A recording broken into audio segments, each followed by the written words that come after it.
A Time for Folly. The book of Ecclesiastes, chapter 3, verses 1 through 8, King James Version of the Bible.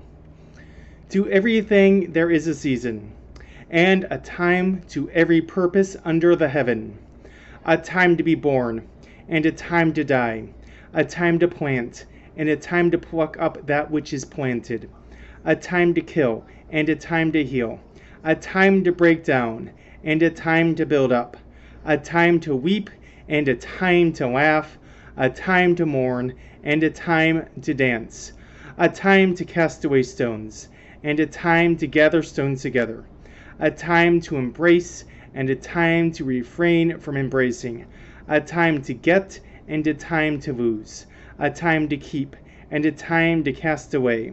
A time to rend, and a time to sow. A time to keep silence, and a time to speak. A time to love, and a time to hate. A time of war, and a time of peace.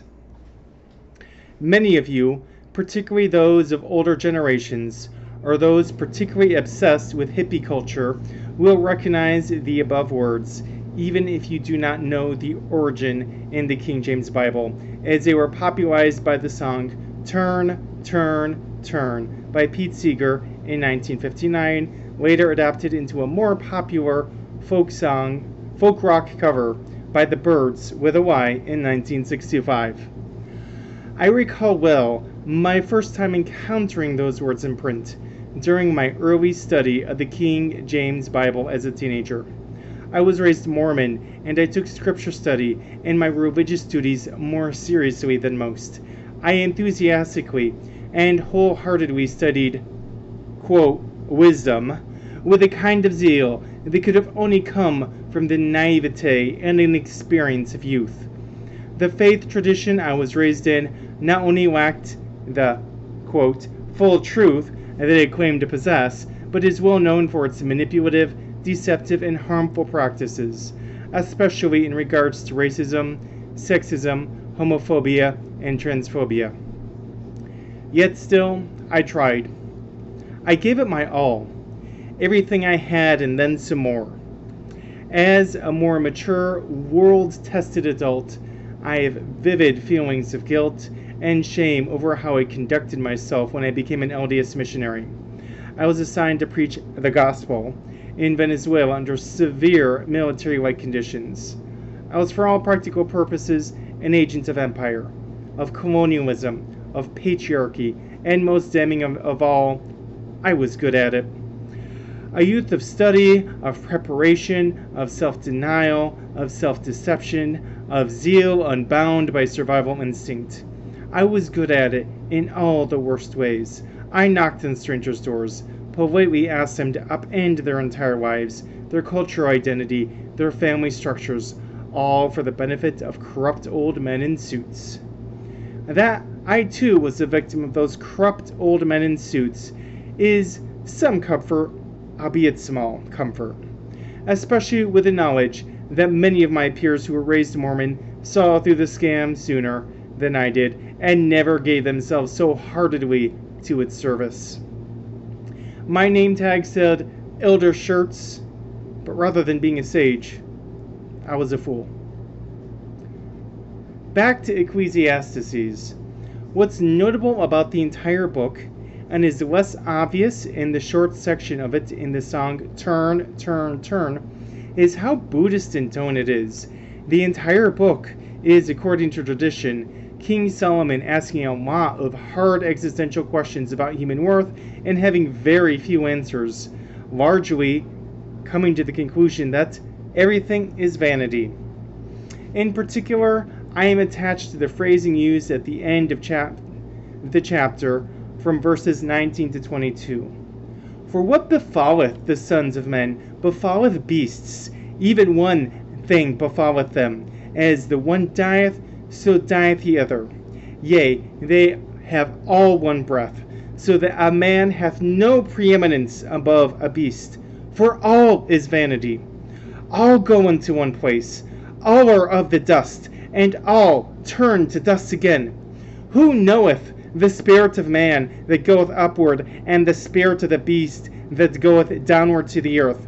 Wherefore I perceive there is nothing better than a man should rejoice in his own works, for that is his portion.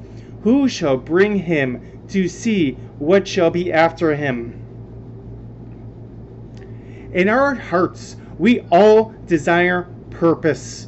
We desire to be good. We all wish to rejoice at the end of our lives for having done the right thing, for having fought the good fight. But looking inwards, it is not uncommon for us to see our failings, our limitations, and wonder, are we better than the animals? Are our goals, our aspirations, our achievements any better than those of a cat, or wolves, or dolphins, or ants? Is humanity as admirable as bees? It's actually a hard question. Bees are very admirable.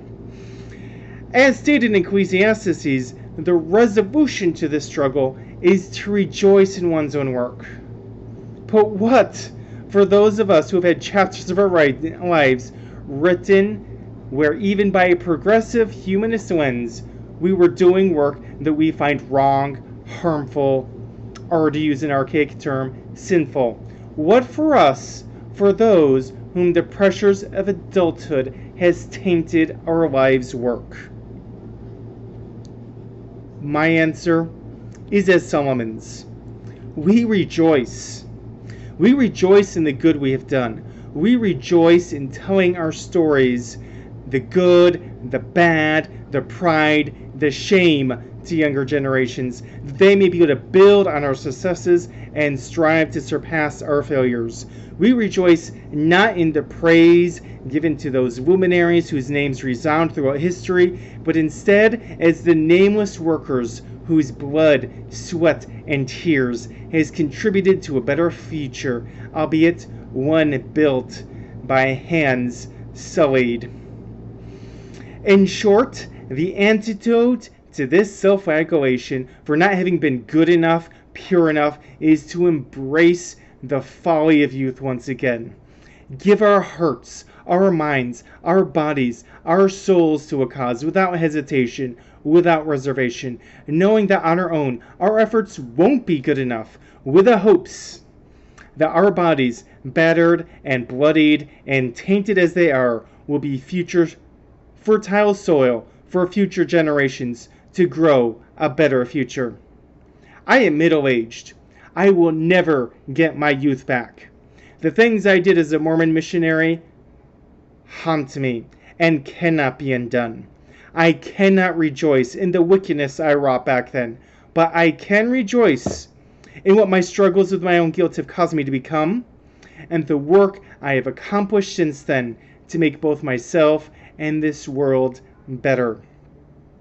To those in attendance who, like me, are older in age, and who, great or small, feel the weight of regret and uncertainty in their life's legacy, I encourage you to do as I have, to embrace your folly as I have mine, to return to that state of youthful zeal, and to resolve to live brightly and imperfectly. To those listening who are younger, I say this: whatever you do with your life, do it full-assed. Be bold, be zealous, be ready for justice to be messy, and be prepared to someday find yourself old with sullied hands and a grieving heart. But never forget your fire. Never forget your passion. Never forget the cause of justice. Always, always, always give this world and yourself the best you have. To everything there is a season, and a time to every purpose under heaven.